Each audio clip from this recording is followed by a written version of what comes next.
Salut tout le monde, j'espère que vous allez bien. Dans cette vidéo, nous allons parler de l'anime Hellsing et dans la prochaine vidéo, nous allons parler non pas d'un anime, mais d'un film. Le film Sentinelle pour être plus précis. Nous allons parler du film parce que je suis quelqu'un qui adore les animés, mais aussi les séries et les films. J'en avais un peu marre de parler d'anime. Du coup, ce qu'on va faire, c'est que je vais traiter, je vais faire les séries des 10 en fait. Donc 10 séries, 10 films et 10 animés. Et on va faire comme ça ainsi de suite. Et moi j'aime bien cette idée, dites-moi ce que vous en pensez en commentaire. Toutefois, ma méthodologie ne change pas.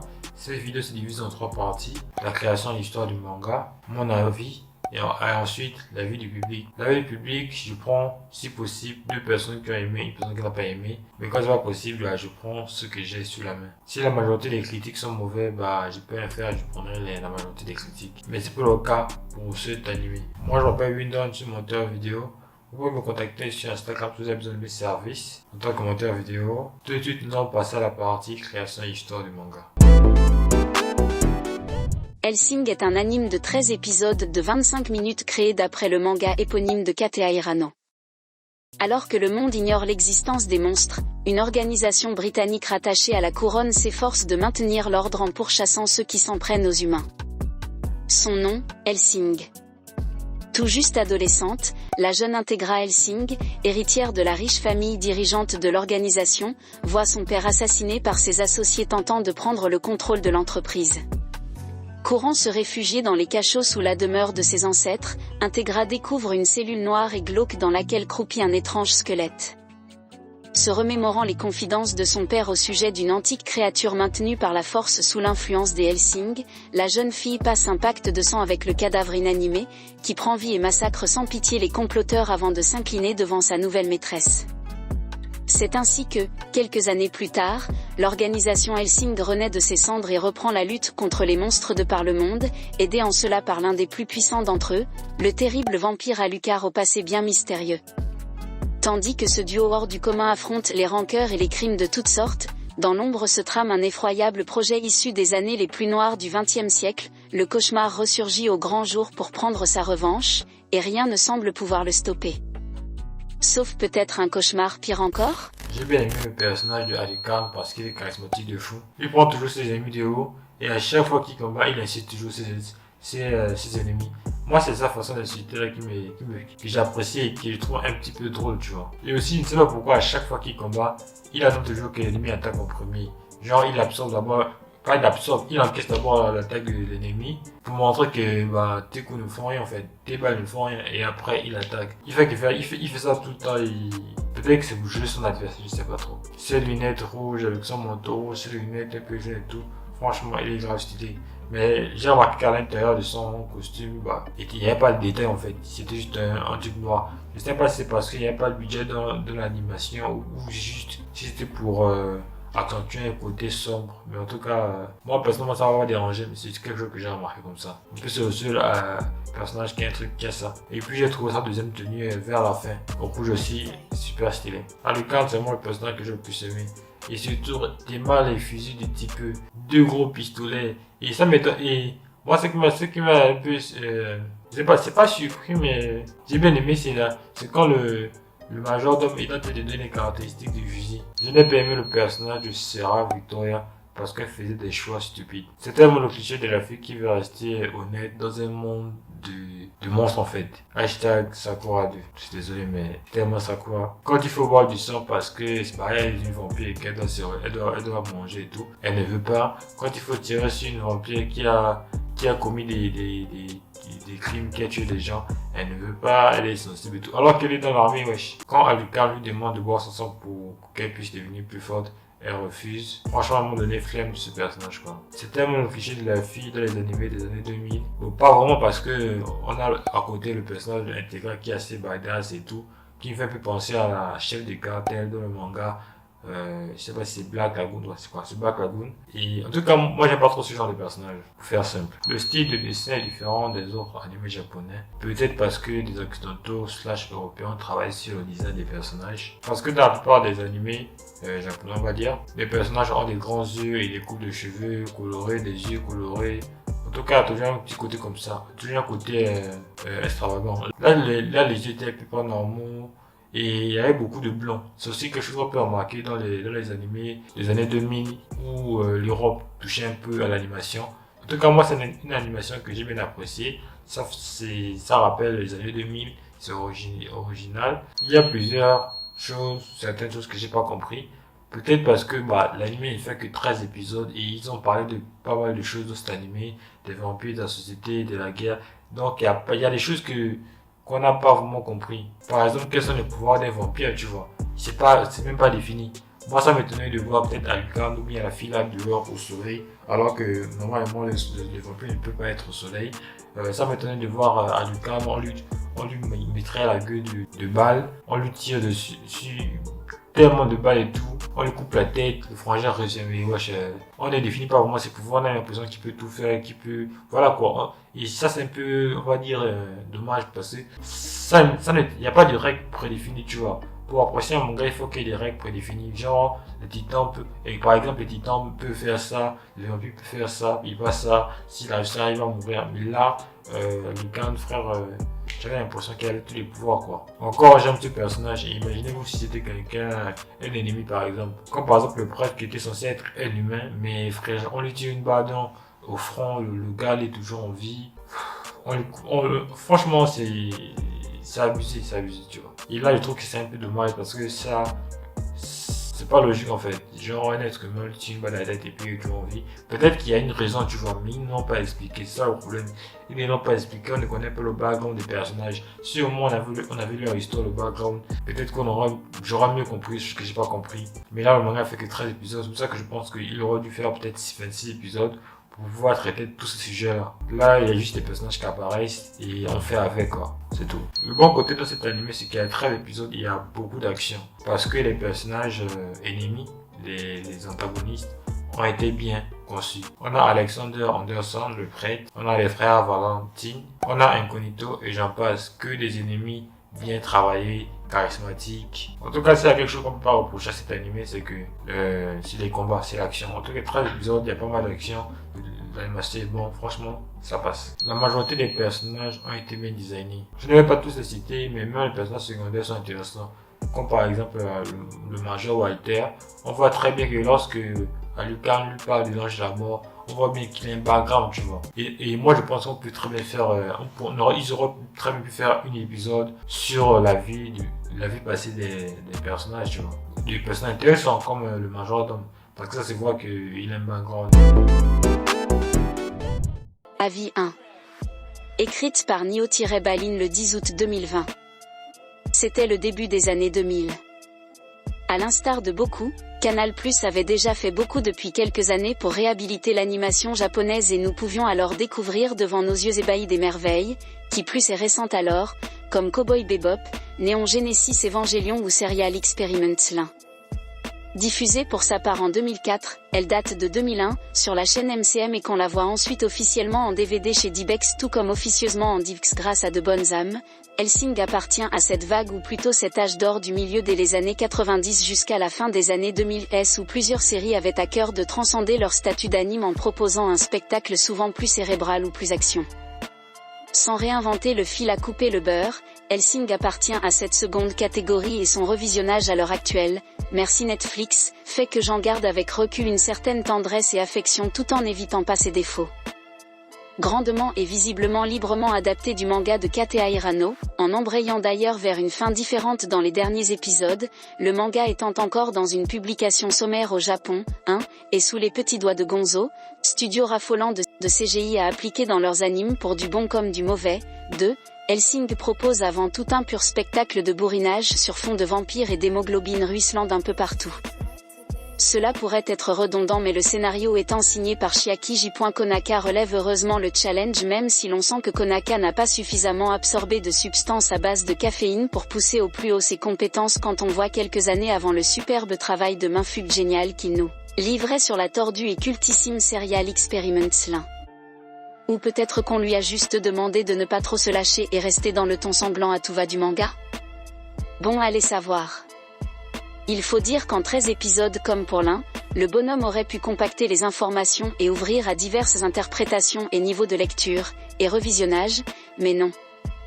Et même si le spectateur se doute par exemple que ici le sigle sur une fameuse puce signifie bien quelque chose, visiblement les personnages sont trop cons pour comprendre une corrélation qui semble mener vers une piste qui date de la Seconde Guerre mondiale, mais chut, no spoil, que Alucard, 3, a bien une signification historique qui n'est validée en quelque sorte qu'au dernier épisode au cours d'une bataille finale contre le « boss de fin » et un insert vite fait, 4, la sensation de fin abrupte et donc de série vite torchée se fera ressentir.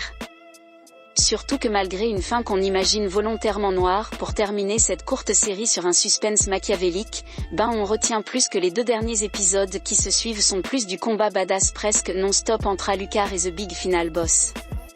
Alucard qui, comme beaucoup de personnages récurrents de l'animation japonaise ou des mangas, est typique du syndrome extra fort invincible et rabâchant sans cesse qu'il lui faut un adversaire à sa juste valeur pour le dégommer d'un coup en sortant une énième carte secrète de sa manche qui montre qu'en fait c'est presque un dieu au dernier moment quoi. 5. Bon, on voulait du badass quand même et sur ce point on est servi avec notre cher vampire. Mais Integra, la fille ou plutôt petite fille de Van Helsing, tout en colère froide et rentrée est très bien aussi. Et j'apprécie à vrai dire qu'on est un descendant féminin de la branche Helsing, cela n'en justifie que de mieux l'étrange relation qui la lie avec le vampire. Walter et cela sont bien aussi. Et puis ça sera après tout, 6. Enfin oui mais non car côté CGI, Gonzo a mis la pédale douce et l'intégration s'en trouve assez bien ressentie même si l'animation est parfois un peu molle et le montage plan-plan. Cela dit le design général que ce soit les personnages, collant au plus près à ceux du manga, les tenues, Alucard en premier, ou les flingues, ça passe. C'est étudié, dira-t-on. Et puis j'aurais du mal à être trop méchant au regard de la superbe bande sonore de Yasushi Ishii qui mixe dans un génial melting pot rock, gothique, folk, jazz, indus voire mélodie cinématographique à base de cœurs torturés. On sent que le bonhomme a eu carte blanche, on fait une série avec des vampires, faut juste que tu fasses des ambiances dark en fond mais sinon tu fais comme tu le sens, et ça s'entend. L'adéquation avec l'univers torturé de Helsing, quand ce n'est pas tout bonnement le décalage volontaire qui en résulte par contraste, est tout bonnement parfait. Une bande originale tellement dense qu'elle tient sur 2 disques, Red et Ruin, et qui s'avère souvent un peu sous-mixée dans la série ou coupée en plusieurs passages quand un bon nombre de compositions souvent jouissives ne passent pas à la trappe du fait que, on n'a pas trouvé de place dans les 13 épisodes de la série mon bon monsieur. Tiens osons le dire mais la bande originale de la série est même mieux que la série de mon point de vue. Plutôt, disons, supérieure. Elle n'a pas les coups de mou de la série, ses errements tant visuels que dans le scénario et le rythme et arrive à nous surprendre bien plus, c'est fou. Donc super musique mais ne nous y trompons pas, une chouette série qui nous reste cela dit au final. Quelques années après il y aura une seconde série Helsing, nommée aussi Helsing Intégrale. Plus longue, 26 épisodes, et plus respectueuse du manga original visiblement, mais bon, pas vu. 2. J'ai surtout de bons exemples qui me viennent en tête à vrai dire. Certes, sur Gankutsu, l'adaptation personnelle du conte de Monte-Carlo de Dumas, le traitement original qui visait à plaquer des textures et motifs stylisés sur une bonne partie des éléments à l'image était assez beau. Mais parfois fichtrement redondant et fatigant pour l'œil. L'intégration de la 3D dans l'univers SF d'une série 2D comme Last Exile a pu gêner des spectateurs, j'en suis conscient, cela dit pour moi ça passe encore relativement bien. Même chose pour Blue Submarine 6. Pas tenté Samurai 7, Desert Punk et autres Gantz cela dit. 3. Bon cela dit, tout le monde depuis la création de la série a capté que Alucard était en fait l'anagramme de Dracula. On évite d'en faire la redondance et en quelque sorte on essaie de s'éloigner du modèle mythique de Bram Stoker, bon, pourquoi pas. 4. La moustache de Vlad Tep alias le modèle initial de Dracula ne trompe personne pour le coup. Ah merde je fais un léger spoil alors que c'est contraire à mon éthique, désolé, pas tapé. 5. Et c'est pour ça qu'une œuvre comme One Punch Man avec son héros invincible et que justement ça fait grandement chier à ce stade vu qu'au fond sa vie en est redevenue assez banale. Quand vous atteignez le sommet et que vous avez tout conquis, que vous reste-t-il en fait ? Rien en fait, était un coup de pied de grande fraîcheur à bousculer génialement la termitière du manga et de l'animation. 6. Du coup, voir passer à la trappe les personnages de Ferguson, Elena, qui arrivent surtout vers la fin, où le prêtre fou Alexander Anderson est assez frustrant, bordel. surtout en ce qui concerne Anderson qu'on voit exploiter sur 2 épisodes et est donc une géniale menace potentielle à Alucard, mais, puis, et on le revoit juste une seconde dans l'épisode final, en caméo. Mouais. Avis 2. Écrite par Poulpi le 29 juin 2014. Bon, ayant profité de la promo sur le site de Déclic, coffret intégral à 10€, je me suis dit que ça serait cool de me replonger dans l'un de mes tout premiers contacts avec l'animation japonaise. J'avais alors 12 ans et un de mes potes de collège m'avait apporté en mode dealer de DVD-R pour me passer une série qui était trop cool t'as vu. En fait, pour être honnête, j'étais tombée sur des épisodes en vrac sur MCM mais ça avait été l'occasion de tout me voir dans les règles. Manque de peau, 10 ans après tout ce dont je me rappelais c'était que les musiques et les persos étaient badass mais que l'histoire était sans queue ni tête. Mais comme on est con à 12 ans, on bite rien à la vie alors je me suis dit que je devrais être en mesure de comprendre l'histoire et la trouver intéressante. Alors effectivement, après revisionnage du haut de mes presque 23 ans, j'ai compris l'histoire. Était-elle intéressante pour autant? Que tsehashi. Oh putain qu'on je reparle pas toi. Bon on va être clair, je m'attendais pas à une merveille en 13 épisodes et je me rappelais vaguement de ce qui se passait. La différence est que j'ai réussi à cerner le fil rouge mais j'ai toujours la même sensation dégueulasse que ce qui est une série achevée depuis belle lurette était prévu pour avoir une suite parce que putain c'est pas possible. Spoil. On te sort un méchant, incognito, sorti de nulle part, à la solde d'humains dont on te dira jamais le nom, 3 épisodes avant la fin, il bute des persos secondaires dès l'instant où ils sortent dans la série, il a des pouvoirs mystiques dont tu n'as aucune idée d'où ils sortent, et le combat final se torche en 2 coups de cuillère à peau sur la même conclusion du type « Putain mais Alucard t'es trop pété t'es quoi en fait ?» Astérisque mort astérisque, putain. Y a rien qui est expliqué dans ce combat final. Le Alucard il devient super saillant et il fait une foreuse en liquide que je suppose être de l'argent sorti de ses cheveux tu sais pas comment et après la question de incognito, on voit juste un flash montrant un autre design du perso. Merci. C'est qui? Si t'as pas lu le manga, la réponse tu te la fous bien profond, et même si tu la connais ça n'apporte strictement rien. Spoil. Donc je maintiens j'ai l'impression dégueulasse que la série est inachevée. Puis merde avant l'arrivée du vrai méchant on n'a que des stand-alone sans grand intérêt. L'évolution des persos? Bof. Y en a pas des masses. Le fil rouge de l'histoire? À part que la fondation patauge dans la merde tellement y a de vampires et qu'ils voient une putain de puce de vampirisation électronique dans tous les vampires avec une jolie croix gammée dessus, MH, bon bah on les voit juste sombrer. Ajouter à ça une flopée de persos secondaires totalement inutiles et des persos ultra badass qu'on délaisse passer la moitié de la série, bordel de merde ils en avaient plus rien à carrer d'Anderson passé l'épisode 6. Ça fait doucement chier. Mais alors Hellsing c'est du caca? Bah. Un peu mais pas trop. En fait, c'est un joli spectacle. Enfin c'était. Parce que ça a quand même vieilli dans la mise en scène et l'animation faut dire ce qui est. Sans tenir compte des effets spéciaux, les dessins ne s'attardent pas dans le détail, il y a quelques recyclages de séquences, des découpages aux fraises dans les transitions, les passages où les persos parlent, je présume vu que leurs bouches bougent, et qui sont pas doublées, ni en VO ni en VF, la bande son, géniale, qui se fait couper subitement dans son élan toutes les 2 minutes. C'est pas folichon. Mais à côté de ça on te sort des persos complètement stylés, avec des angles de vue super stylés, des phrases qui pètent la classe, des gros mots des partout, le gamin en moi il est trop compte, des musiques ultimes et des plans carrément classe. Rien qu'à l'épisode 1 à la fin quand Integra part, que la lumière des hélicos s'allume et qu'on a cette putain de musique, on se dit que putain ça va être génial cet anime. Bel hameçonnage. La musique mérite que je m'étende un peu plus dessus. Parce que l'OST c'est le gros point fort de la série, et malgré tout, comme je disais dans la série il s'est fait charcuter. À mon avis, la raison est qu'il y avait trop de musique. 2 gros CD de longues pistes pour 13 épisodes fallait faire des sacrifices pour tout caser.